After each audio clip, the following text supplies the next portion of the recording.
নমস্কার, আমার গল্প পাঠ আসরে আপনাকে স্বাগত। পড়ছি আরণ্যক উপন্যাসের পঞ্চম পরিচ্ছেদের দ্বিতীয় পর্ব। শীত শেষ হইয়া বসন্ত পড়িয়াছে। আমাদের এই জঙ্গলমহলের পূর্ব দক্ষিণ সীমানা হইতে 7-8 ক্রোশ দূরে, অর্থাৎ সদর কাছারি হইতে প্রায় 14-15 ক্রোশ দূরে ফাল্গুন মাসে হোলির সময় একটা প্রসিদ্ধ গ্রাম্য মেলা বসে। এবার সেখানে যাইব বলিয়া ঠিক করিয়াছিলাম। বহু লোকের সমাগম অনেক দিন দেখি নাই।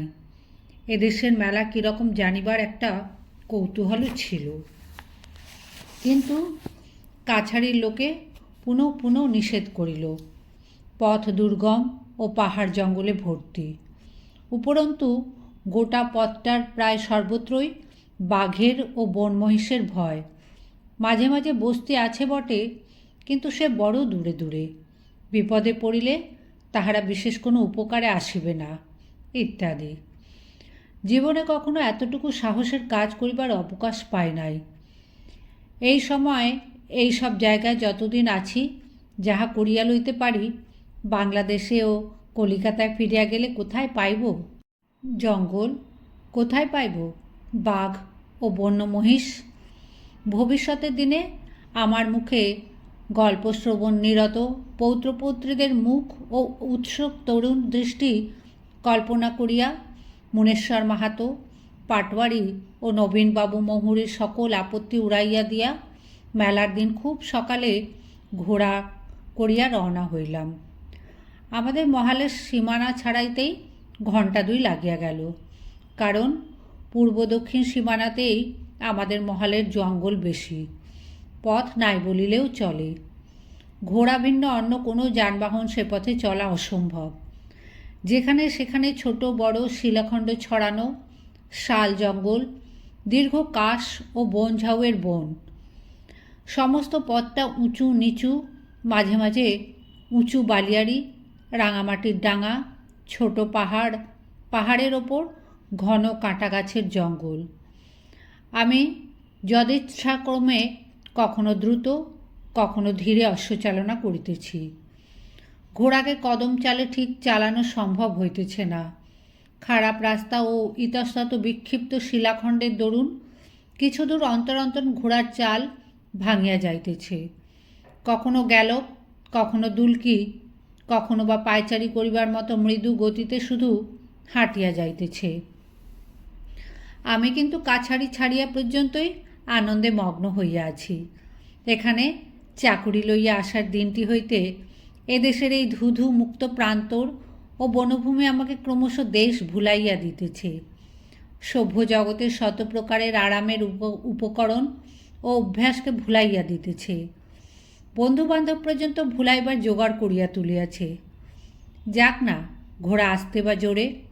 শৈলসানুতে যতক্ষণ প্রথম বসন্তে প্রস্ফুটিত রাঙা পলাশ ফুলের মেলা বসিয়াছে, পাহাড়ের নিচে ওপরে মাঠের সর্বত্র ঝুপসি গাছের ডাল ঝাড় ঝাড় ধাতব ফুলের ভারে অবনত, গোলগলি ফুলে নিষ্পত্র দুগ্ধশুভ্র কাণ্ডে হলুদ রঙের বড় বড় সূর্যমুখী ফুলের মতো ফুল মধ্যাহ্নের রৌদ্রকে মৃদু সুগন্ধে অলস করিয়া তুলিয়াছে।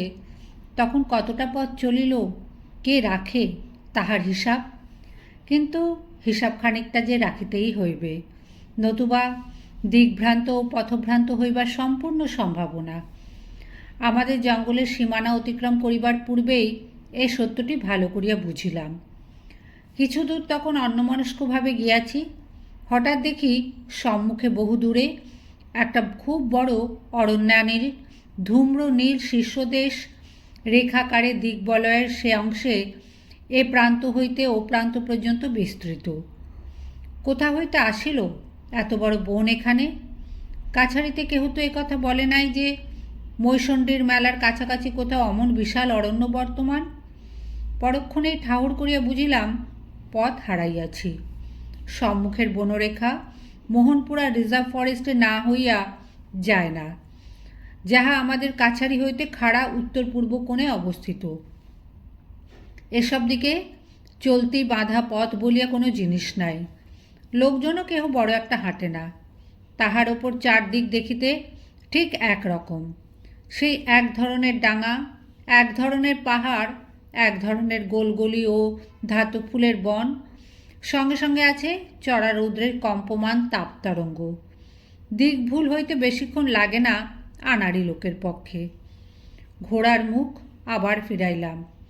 হুঁশিয়ার হইয়া গন্তব্যস্থানের অবস্থা নির্ণয় করিয়া একটা দিক চিহ্ন দূর হইতে আন্দাজ করিয়া বাছিয়া লইলাম। অকুল সমুদ্রের জাহাজ ঠিক পথে চালনা, অনন্ত আকাশে এরোপ্লেনের পাইলটের কাজ করা আর এইসব অজানা সুবিশাল পথহীন বনপ্রান্তরে অশ্বচালনা করিয়া তাহাকে গন্তব্যস্থানে লইয়া যাওয়া প্রায় একই শ্রেণীর ব্যাপার। অভিজ্ঞতা যাহাদের আছে তাহাদের এ কথা সত্যতা বুঝিতে বিলম্ব হইবে না। আবার রৌদ্রদগ্ধ নিষ্পত্র গুলমরাজি, আবার বনকুসুমের মৃদুমধুর গন্ধ, আবার অনাবৃত শিলাস্তূপ সদৃশ প্রতীয়মান গণ্ডশৈলমালা, আবার রক্তপলাশের শোভা। বেলা বেশ চড়িল। জল খাইতে পাইলে ভালো হইত। ইহার মধ্যেই মনে হইল কারো নদী ছাড়া এ পথে কোথাও জল নাই জানি। এখনও আমাদের জঙ্গলেরই সীমা কতক্ষণ ছাড়াইব ঠিক নাই। কারো নদী তো বহু দূর। এই চিন্তার সঙ্গে সঙ্গে তৃষ্ণা যেন হঠাৎ বাড়িয়া উঠিল। মুকুন্দি চাকলাদারকে বলিয়া দিয়াছিলাম আমাদের মহালের সীমানাজ্ঞাপক বাবলা গাছের খুঁটি বা মহাবীরের ধ্বজার অনুরূপ যাহা হয় কিছু পুঁতিয়া রাখে। এই সীমানায় কখনো আসি নাই। দেখিয়া বুঝিলাম চাকলাদার সে আদেশ পালন করে নাই। ভাবিয়াছে এই জঙ্গল ঠেলিয়া কলিকাতার ম্যানেজারবাবু আর সীমানা পরিদর্শনে আসিয়াছেন। তুমিও যেমন, কে খাটিয়া মরে, যেমন আছে তেমনই থাকুক। পথের কিছু দূরে আমাদের সীমানা ছাড়াইয়া এক জায়গায় ধোঁয়া উঠিতেছে দেখিয়া সেখানে গেলাম। জঙ্গলের মধ্যে একদল লোক কাঠ পুড়াইয়া কয়লা করিতেছে। এই কয়লা তাহারা গ্রামে গ্রামে শীতকালে বেচিবে। এদেশের শীতে গরিব লোকে মালসায় কয়লার আগুন করিয়া শীত নিবারণ করে। কাঠকয়লা 4 সের পয়সায় বিক্রি হয়, তাও কিনিবার পয়সা অনেকের জোটে না। আর এত পরিশ্রম করিয়া কাঠকয়লা পুড়াইয়া পয়সায় 4 সের দরে বেচিয়া কয়লাওয়ালাদের মজুরি বা কীভাবে পোষায় তাও বুঝি না। এদেশে পয়সা জিনিসটা বাংলাদেশের মতো সস্তা নয়। এখানে আসিয়া পর্যন্ত তা দেখিতেছি। শুকনো কাশ ও সাবাই ঘাসের ছোট্ট একটা ছাউনি, কেঁদ ও আমলকির বনে, সেখানে বড় একটা মাটির হাঁড়িতে মকাই সিদ্ধ করিয়া কাঁচা শালপাতায় সকলে একত্রে খাইতে বসিয়াছে। আমি যখন গেলাম, লবণ ছাড়া অন্য কোনো উপকরণই নাই। নিকটে বড় বড় গর্তের মধ্যে ডালপালা পুড়িতেছে। একটা ছোকরা সেখানে বসিয়া কাঁচা শালে লম্বা ডাল দিয়া আগুনের ডালপালা উল্টাইয়া দিতেছে। জিজ্ঞাসা করিলাম, কি ও গর্তের মধ্যে কি পুড়ছে? তাহারা খাওয়া ছাড়িয়া সকলে একযোগে দাঁড়াইয়া উঠিয়া ভীত নেত্রে আমাদিকে চাহিয়া থতমত খাইয়া বলিল, লাকড়ি কায়লা হুজুর। আমার ঘোড়ায় চড়া মূর্তি দেখিয়া লোকগুলা ভয় পাইয়াছে। বুঝিলাম আমাকে বন বিভাগের লোক ভাবিয়াছে। এসব অঞ্চলের বন গভর্নমেন্টের খাস মহলের অন্তর্ভুক্ত। বিনা অনুমতিতে বন কাটা কি কয়লা পোড়ানো বেআইনি। তাহাদের আশ্বস্ত করিলাম আমি বন বিভাগের কর্মচারী নই, কোনো ভয় নাই তাদের, যত ইচ্ছা কয়লা করুক। একটু জল পাওয়া যায় এখানে? খাওয়া ফেলিয়া একজন ছুটিয়া গিয়া মাজা ঝকঝকে জামবাটিতে পরিষ্কার জল আনিয়া দিল। জিজ্ঞাসা করিয়া জানিলাম কাছেই বনের মধ্যে ঝর্ণা আছে, তার জল। ঝর্ণা? আমার কৌতূহল হইল। ঝর্ণা কোথায়? শুনি নাই তো এখানে ঝর্ণা আছে। উহারা বলিল, ঝর্ণা নাই হুজুর, উনুই। পাথরের গর্তে একটু একটু করে জল জমে। 1 ঘন্টায় 8 সের জল হয়। খুব সাফা পানি, ঠান্ডাও বহুত। জায়গাটা দেখিতে গেলাম। কি সুন্দর ঠান্ডা বনবীথি। পরীরা বোধ হয় এই নির্জন অরণ্যে শিলাতলে শরৎ বসন্তের দিনে কি গভীর নিশীথ রাত্রে জলকেলি করিতে নামে। বনের খুব ঘন অংশে বড় বড় পিয়াল ও কেঁদের ডালপালা দিয়া ঘেরা একটা নাবাল জায়গা। তলাটা কালো পাথরের, একখানা খুব বড় প্রস্তর বেদি যেন কালে ক্ষয় পাইয়া ঢেকির গড়ের মতো হইয়া গিয়াছে, যেন খুব একটা বড় প্রাকৃতিক পাথরের খোড়া। তার ওপর সপুষ্প পিয়াল শাখা ঝুপসি হইয়া পড়িয়া ঘন ছায়ার সৃষ্টি করিয়াছে। পিয়াল ও শালমঞ্জরির সুগন্ধ বনের ছায়ায় ভুরভুর করিতেছে। পাথরের খোলে বিন্দু বিন্দু জল জমিতেছে। এই মাত্র জল তুলিয়া লইয়া গিয়াছে, এখনও এক ছটাক জলও জমে নাই।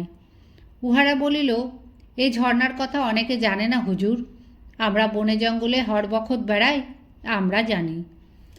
আরও মাইল পাঁচে গিয়া কারো নদী পড়িল। খুব উঁচু বালির পাড় দুই ধারে, অনেকটা খাড়া নিচে নামিয়া গেলে তবে নদীর খাত। বর্তমানে খুব সামান্যই জল আছে। দুপারে অনেক দূর পর্যন্ত বালুকাময় তীর ধুধু করিতেছে, যেন পাহাড় হইতে নামিতেছে মনে হইল। ঘোড়ায় জল পার হইয়া যাইতে যাইতে এক জায়গায় ঘোড়ার জিন পর্যন্ত আসিয়া ঠেকিল। রেকাব দল শুদ্ধ পা মুড়িয়া অতি সন্তর্পণে পার হইলাম। ওপারে ফুটন্ত রক্তপলাশের বন, উঁচু নিচু রাঙা রাঙা শিলাখণ্ড, আর শুধুই পলাশ আর পলাশ, সর্বত্র পলাশ ফুলের মেলা। একবার দূরে একটা বুনো মহিষকে ধাতু ফুলের বন হইতে বাহির হইতে দেখিলাম।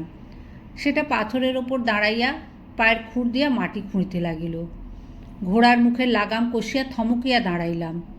ত্রিসীমানায় কোথাও জনমানব নাই, যদি শিং পাতিয়া তাড়া করিয়া আসে। কিন্তু সৌভাগ্যের বিষয়, সেটা আবার পথের পাশের বনের মধ্যে ঢুকিয়া অদৃশ্য হইয়া গেল। নদী ছাড়াইয়া আরও কিছু দূর গিয়া পথের দৃশ্য কী চমৎকার! তবুও তো ঠিক দুপুর ঝাঁঝা করিতেছে, অপরাহ্নের ছায়া নাই, রাত্রির জ্যোৎস্নালোক নাই। কিন্তু সেই নিস্তব্ধ খররৌদ্র মধ্যাহ্নে বাঁ দিকে বনাবৃত দীর্ঘ শৈলমালা, দক্ষিণে লৌহপ্রস্তর ও পায়োরেটের ছড়ানো উঁচু নিচু জমিতে শুধুই শুভ্রকাণ্ড, গোলাগুলি ফুলের গাছ ও রাঙা ধাতব ফুলের জঙ্গল। সেই জায়গাটা সত্যিই একেবারে অদ্ভুত।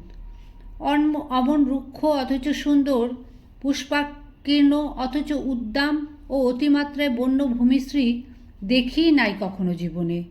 আর তার ওপর ঠিক দুপুরের খাঁ খাঁ রৌদ্র। মাথার ওপরে আকাশ কি ঘন নীল।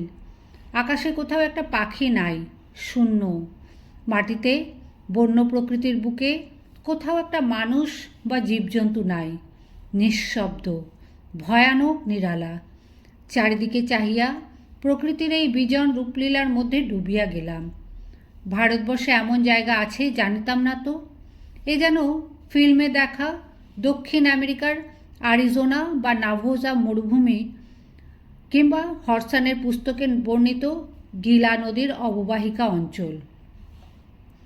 মেলায় পৌঁছুতে বেলা 1টা বাজিয়া গেল। প্রকাণ্ড মেলা।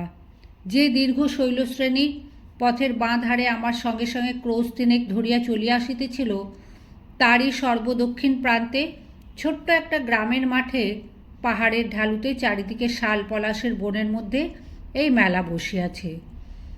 মহিষাড্ডি, কড়ারি, তিনটাঙা, লক্ষ্মণিয়া টোলা, ভীমদাস টোলা, মহালিখারূপ প্রভৃতি দূরের নিকটের নানা স্থান হইতে লোকজন, প্রধানত মেয়েরা আসিয়াছে।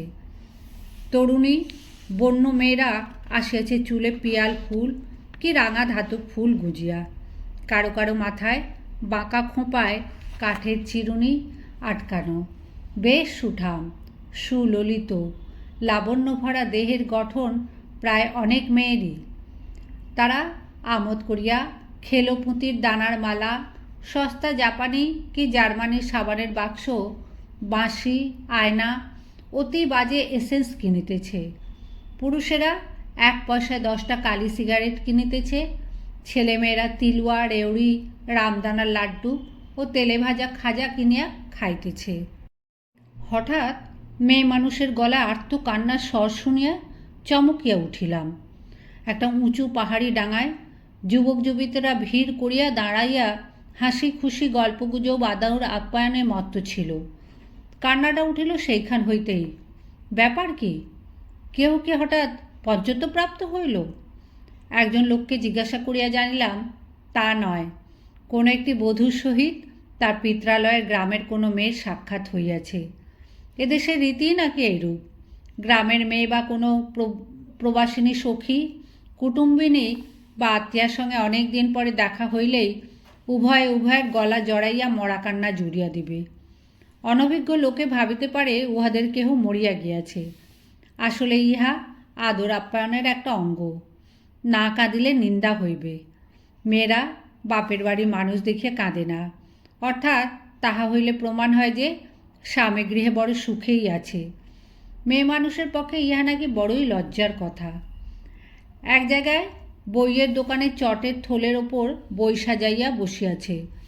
হিন্দি, গোলেব কাউলি, লয়লা মজনু, বেতাল পঁচিশি, প্রেম সাগর ইত্যাদি। প্রবীণ লোকে কেহ কেহ বই উল্টাইয়া পাল্টাইয়া দেখিতেছে। বুঝিলাম বুক স্টলে দণ্ডায়মান পাঠকের অবস্থা আনাতোল ফ্রান্সের প্যারিসের যেমন, এই বন্য দেশে কড়ারি 3 টাঙার হোলির মেলাতেও তাহাই। বিনা পয়সায় দাঁড়াইয়া পড়িয়া লইতে পারিলে কেহ বড় একটা বই কেনে না। দোকানের ব্যবসা বুদ্ধি কিন্তু বেশ প্রখর। সে জনৈক তন্ময়চিত্ত পাঠককে জিজ্ঞাসা করিল, কেতাব কিনবে কি? না হয়তো রেখে দিয়ে অন্য কাজ দেখো। মেলার স্থান হইতে কিছু দূরে একটা শালবনের ছায়ায় অনেক লোক রাঁধিয়া খাইতেছে। ইহাদের জন্য মেলার এক অংশে তরিতরকারির বাজার বসিয়াছে। কাঁচা শালপাতার ঠোঙায় শুঁটকি, কুঁচো চিংড়ি ও নালসে পিঁপড়ের ডিম বিক্রয় হইতেছে। লাল পিঁপড়ের ডিম এখানকার একটি প্রিয় সুখাদ্য। তাছাড়া আছে কাঁচা পেঁপে, শুকনো কুল, কেঁত ফল, পেয়ারা ও বুনো শিম। হঠাৎ কাহার ডাক কানে গেল, ম্যানেজার বাবু। চাহিয়া দেখি ভিড় ঠেলিয়া লবটুলিয়ার পাটোয়ারি ভাই ব্রহ্মা মাহাতো আগাইয়া আসিতেছে। হুজুর, আপনি কখন এলেন? সঙ্গে কে? বলিলাম, ব্রহ্মা, এখানে কি মেলা দেখতে? না হুজুর, আমি মেলার ইজারাদার। আসুন আসুন, আমার তাঁবুতে চলুন, একটু পায়ের ধুলো দেবেন। মেলার একপাশে ইজারাদারের তাঁবু।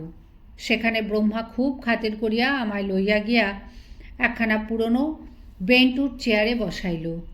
সেখানে একজন লোক দেখিলাম। অমন লোক বোধহয় পৃথিবীতে আর দেখিব না। লোকটি কে জানি না। ব্রহ্মা মাহাতোর কোনো কর্মচারী হইবে। বয়স 50-60 বছর। গা খালি, রং কালো, মাথা চুল কাঁচা পাকায় মেশানো। তাহার হাতে একটা বড় থলিতে 1 থলি পয়সা, বগলে একখানা খাতা। সম্ভবত মেলার খাজনা আদায় করিয়া বেড়াইতেছে। ব্রহ্মা মাহাতোকে হিসাব বুঝাইয়া দিবে। মুগ্ধ হইলাম তাহার চোখের দৃষ্টির ও মুখের অসাধারণ দীন নম্র ভাব দেখিয়া। যেন কিছু ভয়ের ভাবও মেশানো ছিল সে দৃষ্টিতে। ব্রহ্মা মাহাতো রাজা নয়, ম্যাজিস্ট্রেট নয়, কাহারও দণ্ডমুণ্ডের কর্তা নয়, গভর্নমেন্টের খাস মহলের জনৈক বর্ধিষ্ণু প্রজা মাত্র। লইয়াছে না হয় মেলার ইজারা। এত দিন ভাব কেন ও লোকটার তার কাছে? তার উপরে আমি যখন তাঁবুতে গেলাম, স্বয়ং ব্রহ্মা মাহাতো তা আমাকে অত খাতির করিতেছে দেখিয়া লোকটা আমার দিকে অতিরিক্ত সম্ভ্রম ও দীনতার দৃষ্টিতে ভয় ভয় একাধবারের বেশি চাহিতে ভরসা পাইল না। ভাবিলাম, লোকটার অত দিনহীন দৃষ্টি কেন? খুব কি গরিব? লোকটার মুখে কি যেন ছিল। বারবার আমি চাহিয়া দেখিতে লাগিলাম। Blessed are the meek for theirs is the kingdom of heaven. এমন ধারা সত্যিকার দিন বিনম্র মুখ কখনো দেখি নাই। ব্রহ্মা মাহাতোকে লোকটার কথা জিজ্ঞাসা করিয়া জানিলাম তার বাড়ি কড়ারি 3 টাঙা, যে গ্রামে ব্রহ্মা মাহাতোর বাড়ি। নাম গিরিধারী লাল, জাতি গাঙ্গোতা। উহার এক ছোট ছেলে ছাড়া আর সংসারে কেহ নাই। অবস্থা যাহা অনুমান করিয়াছিলাম, অতি গরিব। সম্প্রতি ব্রহ্মা তাহাকে মেলায় দোকানের আদায়কারী কর্মচারী বহাল করিয়াছে। দৈনিক 4 আনা বেতন ও খাইতে দিবে। গিরিধারী লালের সঙ্গে আমার আরও দেখা হইয়াছিল, কিন্তু তাহার সঙ্গে শেষবারের সাক্ষাতের সময়কার অবস্থা বড় করুণ। পরে সেসব কথা বলিব। অনেক ধরনের মানুষ দেখিয়াছি, কিন্তু গিরিধারী লালের মতো সাচ্চা মানুষ কখনো দেখি নাই। কত কাল হইয়া গেল কত লোককে ভুলিয়া গিয়াছি, কিন্তু যাহাদের কথা চিরকাল মনে আঁকা আছে ও থাকিবে, সেই অতি অল্প কয়েকজন লোকের মধ্যে গিরিধারীলাল একজন।